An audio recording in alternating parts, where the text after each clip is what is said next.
चलिए देखते हैं एक्सेल में आज हम बात करेंगे सिंपल कैलकुलेशन की कि एक्सेल के अंदर हम लोग किस तरीके से सिंपल कैलकुलेशन परफॉर्म करते हैं। सिंपल कैलकुलेशन का मतलब ये हो गया कि एक्सेल में आज हम लोग देखेंगे कि हम लोग एडिशन कैसे करते हैं, सब्ट्रैक्शन कैसे करते हैं, मल्टीप्लाई कैसे करते हैं और डिवीजन कैसे करते हैं। तो सबसे पहले हम लोग को जब एडिशन का ऑपरेशन परफॉर्म करना होगा या कोई भी मैथमेटिकल ऑपरेशन परफॉर्म करना होगा तो हम वैल्यू ना यूज़ करके हम सेल का एड्रेस यूज़ करते हैं। क्यों यूज़ करते हैं हम आपको बताने वाले हैं। सबसे पहली चीज़, जब भी हमको कोई फार्मूला बनाना होगा, बेसिकली होता क्या है कि अब जब भी हमको कोई कैलकुलेशन परफॉर्म करना होगा तो हम या तो फार्मूला का इस्तेमाल करेंगे या तो फंक्शन का इस्तेमाल करेंगे।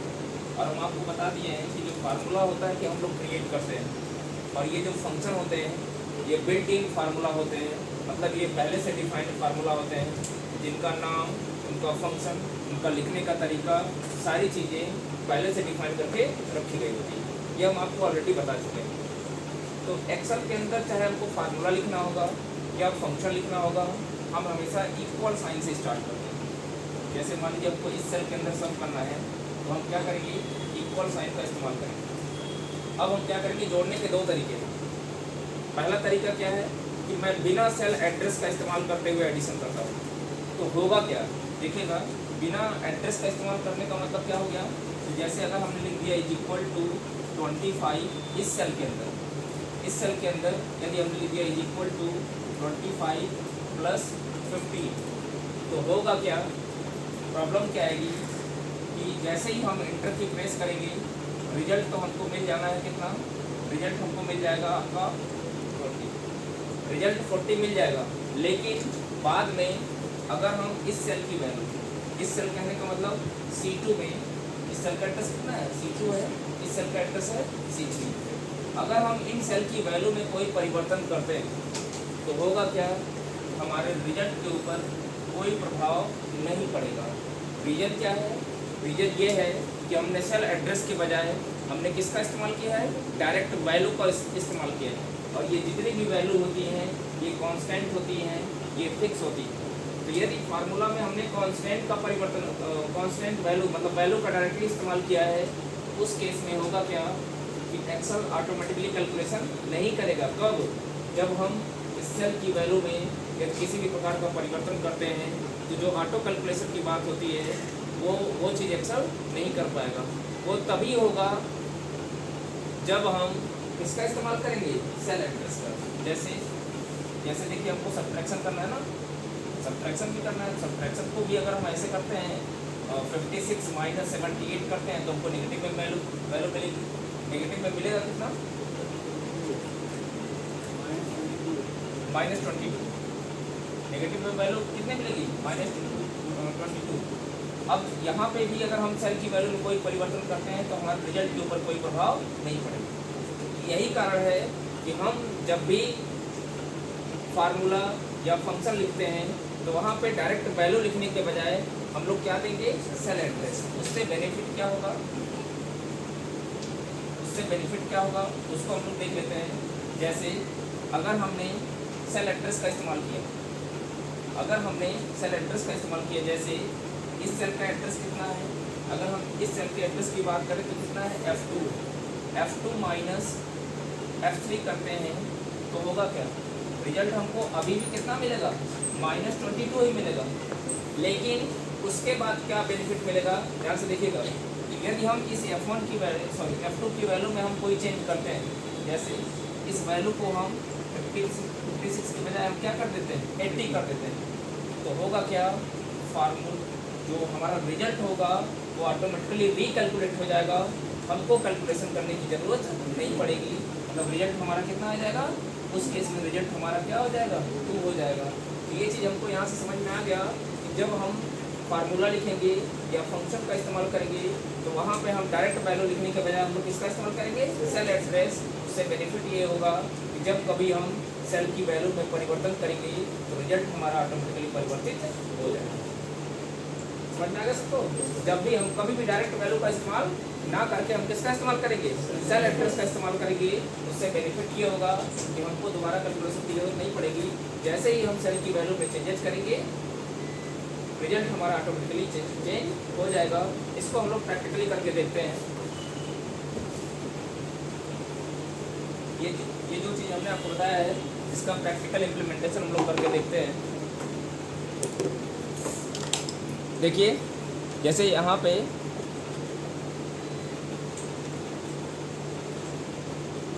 हम सबसे पहले यहाँ पे आते हैं, एडिशन वाला ऑपरेशन परफॉर्म करके देखते हैं। जैसा कि हमने बताया था कि हम लोग इक्वल साइन कोई फंक्शन या फार्मूला लिखते हैं तो स्टार्ट कहाँ से होता है, इक्वल साइन से। हमने यहाँ पे क्या लिख दिया, हम सबसे पहले 25 लिख के करके देखते हैं, प्लस 15 इंटर करते हैं। रिजल्ट देखिए ध्यान से, रिजल्ट हमारा कितना आ गया, रिजल्ट हमारा 40 आ गया ना। लेकिन अब देखिए हम यहाँ पे इसकी वैल्यू चेंज करते हैं, फिर हम वापस यहाँ पे आते हैं। हमारे रिजल्ट पे किसी प्रकार का कोई प्रभाव नहीं पड़ा, क्योंकि हमने फार्मूले में डायरेक्ट कांस्टेंट वैल्यू का इस्तेमाल कर लिया था, डायरेक्ट वैल्यू का इस्तेमाल कर लिया था। इसकी वजह से रिजल्ट हमारा प्रभावित नहीं हुआ। अब एक बार हम इसी चीज़ को दोबारा आपको यही सेम ऑपरेशन हम दोबारा आपको मतलब फार्मूले में हम दोबारा क्या यूज करने जा रहे हैं, सेल एड्रेस का। अगर हम फार्मूले में सेल एड्रेस का इस्तेमाल करेंगे तो देखिए क्या होता है, इज इक्वल टू इस सेल का एड्रेस हमने ले लिया C2, मतलब इस सेल का एड्रेस चाहिए तो हम डायरेक्ट सेल के ऊपर भी क्लिक कर सकते हैं, अथवा हम डायरेक्ट सेल के एड्रेस को टाइप भी कर सकते हैं। ठीक है, जो सेल के एड्रेस होते हैं वो केस इनसेंसिटिव होते हैं। केस इनसेंसिटिव होने का मतलब ये हो गया कि हम कैपिटल में लिखें या स्मॉल में लिखें, कैपिटल में लिखें या स्मॉल में लिखें, कोई फ़र्क नहीं पड़ेगा। प्लस हम इस पर क्लिक कर देते हैं तो ये क्या हो गया, C3। अब हम इंटर प्रेस करते हैं तो रिजल्ट देखिए हमारा कितना आ गया, 35। अब हम यहाँ पे कोई परिवर्तन करते हैं, जैसे मैंने लिख दिया 20, तो देखिए रिजल्ट हमारा ऑटोमेटिकली यहाँ पे परिवर्तित हो गया, हमको कुछ करने की ज़रूरत नहीं पड़ी। तो अब हम क्या करेंगे, जब भी कोई कैलकुलेशन परफॉर्म करेंगे तो वैल्यू का ना इस्तेमाल करके हम लोग डायरेक्ट किसका इस्तेमाल करेंगे, सेल के एड्रेस का। बेनिफिट पता चल गया। ऐसे ही हम बाकी जगह सब्ट्रैक्शन करना होगा तो हम क्या करेंगे, इस सेल का एड्रेस ले लेते हैं माइनस, इस सेल का एड्रेस ले लेंगे, इंटर की प्रेस करेंगे तो देखिए रिजल्ट हमारा कितना आ गया, 22 आ गया कि नहीं आ गया। ऐसे ही हम लोग मल्टीप्लाई भी कर लेंगे। याद है कि मल्टीप्लाई की स्पेलिंग गलत है, हम इसको करेक्ट करने के लिए क्या करेंगे, इसके कंटेंट को एडिट करेंगे, F2 प्रेस करेंगे। F2 प्रेस करने का मतलब मल्टीप्लाई, आसानी से कर्सर हमारा आ जाएगा। इंटर की प्रेस करेंगे, ये डाटा भी सेल के अंदर क्या हो जाएगा, फीड हो जाएगा। मल्टीप्लाई करने के लिए एस्ट्रिक सिंबल का इस्तेमाल किया जाता है। आपके कीबोर्ड पे 8 वाला की है उसको शिफ्ट के साथ प्रेस करेंगे तो एस्ट्रिक साइन आ जाएगा, is equal to asterisk into, हमने सेल एड्रेस क्या दे दिया, S3। इंटर की प्रेस करेंगे तो आप देख सकते हो ऑटोमेटिकली यहाँ पे कैलकुलेशन हो गया। उसके बाद हम लोग यूज करते हैं, क्या करना है, डिवीजन के लिए भी हम लोग सेल एड्रेस ले लेंगे। शिफ्ट के बगल में डिवाइड का सिंबल है, ठीक है। उसके बाद हम इस सेल का एड्रेस दे देंगे, इंटर की प्रेस करेंगे तो आप देख सकते हो यहाँ पे रिजल्ट भी हमारा आ गया। इसकी वैल्यू को भी बढ़ा लेते हैं।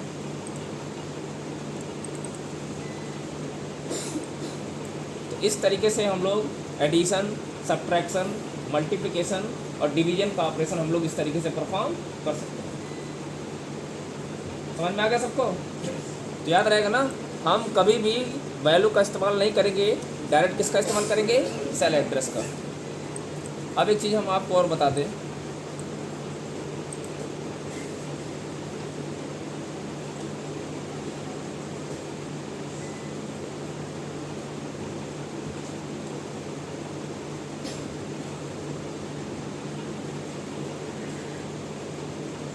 हम यहाँ पे बताने वाले हैं आपको परसेंटेज के बारे में, ठीक है।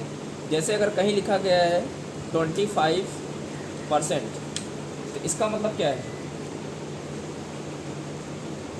अगर कहीं भी लिखा गया है 25%, तो इसका मतलब आप क्या समझते हो, इसका मतलब होता है 25/100। इसका मतलब क्या होता है, 25/100।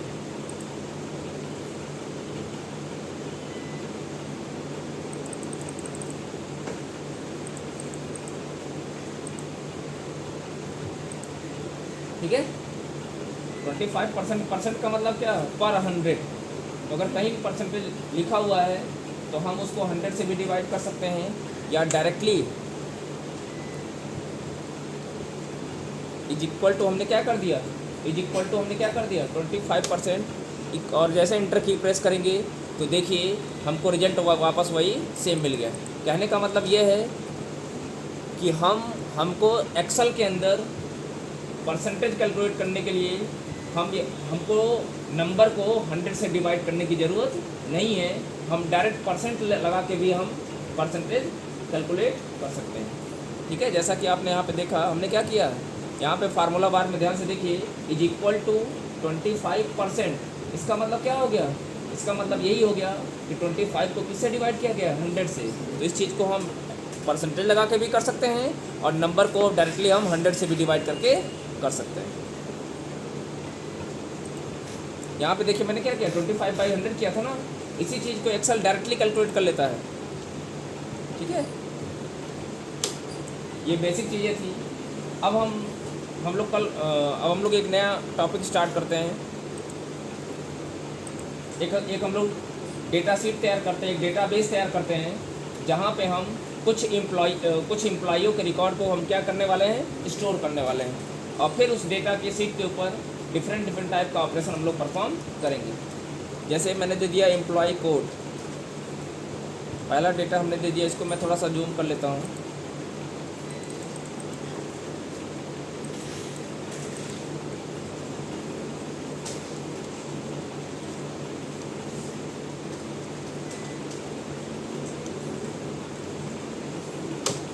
अब देखिए एम्प्लॉय कोड को अगर ध्यान से देखा जाए तो एम्प्लॉय कोड का जो डेटा है वो A1 से बाहर चला गया है, मतलब B के रेंज में होगा। B वाले जो B1 का सेल है इसके अंदर भी कुछ पार्ट इसका आ गया है। अब अगर हम नेम लिखते हैं यहाँ पे तो ध्यान से देखिए होगा क्या, जो ये B1 सेल का डेटा है इसने क्या किया है, A1 सेल के डेटा को हाइड कर दिया है। अब हम ऐसा क्या करें कि जो A1 सेल के अंदर डेटा है वो पूरा दिखे, तो उसके लिए हम लोग सिंपली क्या करेंगे, A और B कॉलम के बीच में आएंगे। तो जो आपको कॉलम हेडर दिख रहा है A और B का, इसके बीच में आएंगे तो हमको एक 2 हेडेड एरो मिलेगा। ध्यान से देखिए 2 हेडेड एरो, इस पर डबल क्लिक करते ही हमारा ये जो डाटा होगा, मतलब जो सेल की साइज़ होगी वो कंटेंट के हिसाब से ऑटोमेटिकली एडजस्ट हो जाएगी। ठीक है, तो मैं इसको फिर से EMP नेम कर देता हूँ।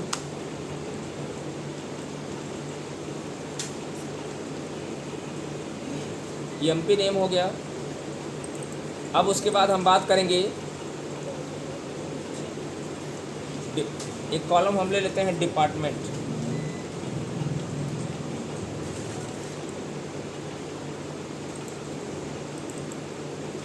उसके बाद हम ले लेते हैं बेसिक सैलरी।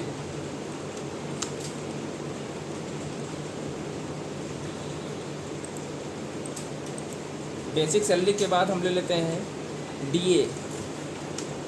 DA जो होगा आपका, ये 15% कैलकुलेट किया जाएगा। 15% किसका, ऑफ बेसिक सैलरी का कितना कैलकुलेट करना है, 15%। ऐसे ही हम HRA भी कैलकुलेट कर लेंगे। HRA हम कैलकुलेट करेंगे 20% किसका, बेसिक सैलरी का।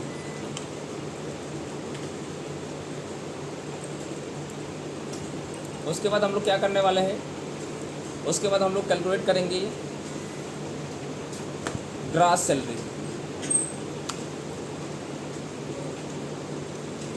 ठीक है,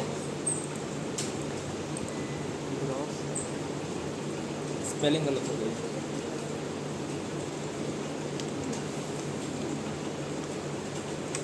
अब देखिए यहाँ पे हम एक साथ मल्टीपल कॉलम के मल्टीपल सेल्स के डेटा को हम उसके कंटेंट के हिसाब से अगर एडजस्ट करना चाहते हैं तो हम कैसे करेंगे उसको देखिए। हम क्या करेंगे, इन दोनों कॉलम को सेलेक्ट कर लेंगे। सेलेक्ट करने के बाद जो लास्ट वाला कॉलम होगा उसके राइट हैंड साइड पे जाएंगे। अब यहाँ पे हम क्या करेंगे, देखिए यहाँ पे G और H के बीच में डबल हेडेड एरो आ रहा है। या 2 हेडेड एरो आ रहा है, हम इस पर डबल क्लिक करेंगे तो देखिए दोनों सेल के डेटा एक साथ में ही ऑटोमेटिकली उसके कंटेंट के हिसाब से ऑटोमेटिकली एडजस्ट हो गए। ठीक है, अब हम क्या करते हैं, यहाँ पे हम कुछ डेटा फीड कर लेते हैं। जैसे मैंने एम्प्लॉय कोड दे दिया 1001 और यहाँ पे दे देते हैं हम 1002। ठीक है, अब हमको लगभग 10 एम्प्लॉयों का रिकॉर्ड हम स्टोर करना चाहते हैं, तो हम क्या करेंगे, इस तरीके से हम लोग ड्रैग विथ हैंडल फीचर का इस्तेमाल करते हुए कुछ डेटा को हम लोग क्या करेंगे, इंसर्ट कर लेंगे। और जब एक्सेल के अंदर इस तरीके से डेटा को इंसर्ट किया जाता है, जिसे कहा था सीरीज, है ना। सीरीज एक ऐसा डेटा होता है जहाँ पे हर एक टर्म के बीच में एक कांस्टेंट डिफरेंस होता है। जैसे देखिए इनके बीच में हर एक वैल्यू के बीच में डिफरेंस कितने का है, एक का है। तो अगर फिक्स डिफरेंस हो टर्म के बीच में तो उसे हम लोग बोलते हैं सीरीज, है ना। अब हम यहाँ पे क्या ले लेते हैं, कुछ एम्प्लॉइयों के नाम ले लेते हैं। जैसे हमने ले लिया अमन, दीपक, सूरज, हरीश। कुछ एम्प्लॉइयों के डेटा हम ऐसे इंसर्ट कर लेते हैं, सुमित, रोहित। ठीक है, इस तरीके से हम कुछ डेटा इंसर्ट कर लेते हैं। अब इनके डिपार्टमेंट को हम लोग इंसर्ट कर लेते हैं। जैसे मान लीजिए कोई आईटी डिपार्टमेंट का है, कोई सिविल डिपार्टमेंट का है,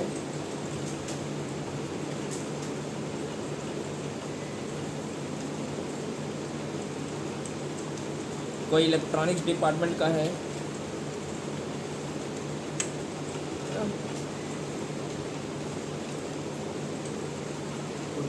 कोई मैकेनिकल का है ना।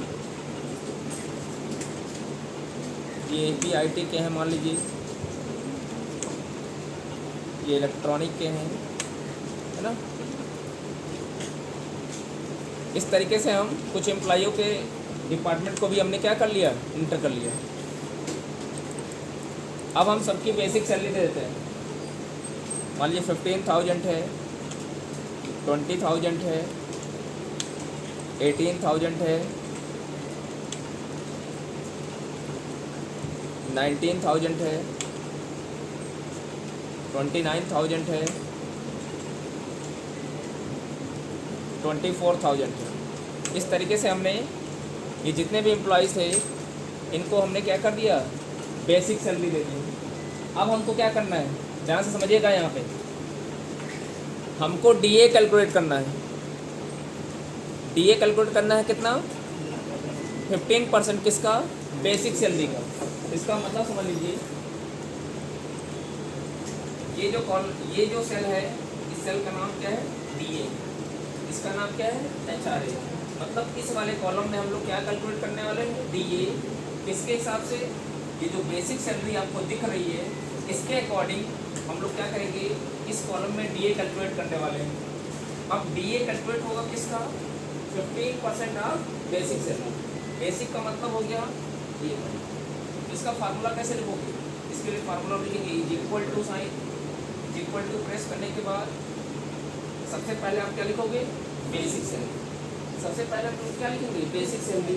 तो बेसिक सैलरी किस वाले सेल के अंदर है, बेसिक सैलरी की बात करें तो ये D2 के अंदर है। किसके अंदर है, D2 के अंदर है। तो हम सिंपली क्या प्रेस कर देंगे, D2, या सिंपली इस सेल के ऊपर हम आके क्लिक कर देंगे तो ऑटोमेटिकली इस सेल का जो भी रेफरेंस होगा, जो भी एड्रेस होगा वो यहाँ पे आ जाएगा। क्लियर। अब यहाँ देखिए लिखा है ऑफ। ऑफ का मतलब होता है मल्टीप्लाई। ऑफ का मतलब क्या होता है, मल्टीप्लाई। हम यहाँ पे एस्टेरिस्क साइन का इस्तेमाल कर लेंगे और यहाँ पे क्या लिखा है, 15%। 15% का मतलब हो गया 15/100। लेकिन हमने आपको बताया था एक्सेल के अंदर आपको परसेंटेज निकालने के लिए बाई 100 करने की कोई ज़रूरत नहीं है। हम डायरेक्टली क्या कर सकते हैं, 15%। तो होगा क्या, इस 15,000 का 15% जो भी होगा वो इस E2 सेल के अंदर कैलकुलेट होके आ जाएगा। समझ में आ गया कैसे कैलकुलेट करेंगे, चीज समझ में आ गया ना। अब देखिए, अब ऐसे ही हम एचआरए भी कैलकुलेट कर लेंगे। और ग्रास सैलरी आपको पता होता है, ग्रास सैलरी के लिए जो फार्मूला होता है, ग्रास सैलरी का जो फार्मूला होता है वो होता है basic salary plus TA plus HR. हम तीनों को जोड़ देंगे तो हमको क्या मिल जाएगा, ग्रास। इस तरीके से हम ऑटोमेटिकली कैलकुलेशन, इस तरीके से हम लोग कैलकुलेशन कर सकते हैं। चलिए हम इसको प्रैक्टिकली करके देख लेते हैं। इज इक्वल टू साइन, सब लोग देख ले ध्यान से। हम लोग यहाँ क्या प्रेस करने वाले हैं, सबसे पहले किसका 15% निकालना है, बेसिक सैलरी का। तो बेसिक सैलरी वाले ये जो D2 सेल है इस पर क्लिक कर देंगे तो ऑटोमेटिकली आ जाएगा। इनटू हम क्या कर दें, 15/100, 15/100 कर दें, या सिंपली क्या कर दें, परसेंटेज का साइन लगा दे। देखिए कितना आ रहा है, 2250। हम इसको हटाते हैं, एक बार हम वैसे भी करके दिखाते हैं। इक्वल साइन, यहाँ पे क्या हमने इस सेल पे क्लिक कर दिया तो इस सेल का एड्रेस आ गया। इनटू हम क्या लिख दे रहे हैं, 15%। इंटर की प्रेस करेंगे, हमारे रिजल्ट पे कोई प्रभाव पड़ा नहीं, पड़ा ना। अब क्या करेंगे, एक्सेल में देखिए हम यहाँ पे ऑटोमेटिकली कैलकुलेशन भी कर सकते हैं। देखिए कैसे, अब मान लीजिए हमको इस भाई अब यहाँ इस सेल में किसका डेटा आएगा, 20,000 के हिसाब से, मतलब 20,000 का 15% कितना होगा ये भी तो कैलकुलेट करना है। तो उसके लिए आपको फिर से फार्मूला लिखने की कोई ज़रूरत नहीं है, फिर से फार्मूला लिखने की ज़रूरत नहीं है। हम सिंपली करेंगे क्या, इस सेल के ऊपर आएंगे और यहाँ पे देखिए प्लस का साइन दिख रहा है, हम इस पर ड्रैग कर देंगे। मतलब जैसे प्लस का साइन दिखेगा हम माउस वाले लेफ़्ट बटन को प्रेस कर देंगे और होल्ड किए रहेंगे और उसको ड्रैग कर देंगे। ड्रैग कर देंगे तो देखिए ऑटोमेटिकली कैलकुलेशन हो जाएगा, हमको कैलकुलेशन करने की कोई ज़रूरत नहीं। ऐसे ही हम एचआरए भी कैलकुलेट कर लेंगे। एचआरए देखिए, एचआरए किसका है, बेसिक सैलरी का 20% है। तो हम क्या करेंगे, यहाँ पे क्लिक करेंगे, इनटू 20% क्लिक कर देंगे, इंटर की प्रेस करेंगे तो देखिए इसका भी निकल गया कि नहीं निकल गया। इसको भी इस तरीके से हम लोग कर सकते हैं, drag with fill handle, sorry, यहाँ पे भी हम drag with fill handle feature का इस्तेमाल करते हुए हम लोग आसानी से कैलकुलेशन कर सकते हैं।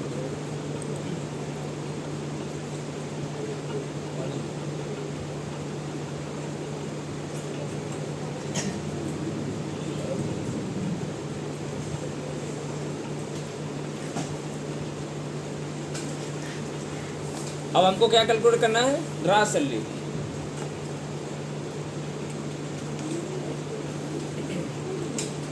चलिए देखिए ग्रास सैलरी अब कैसे कैलकुलेट करेंगे, उसके लिए हमने आपको बताया है फार्मूला। हम यहाँ पे क्लिक कर देंगे, बेसिक सैलरी प्लस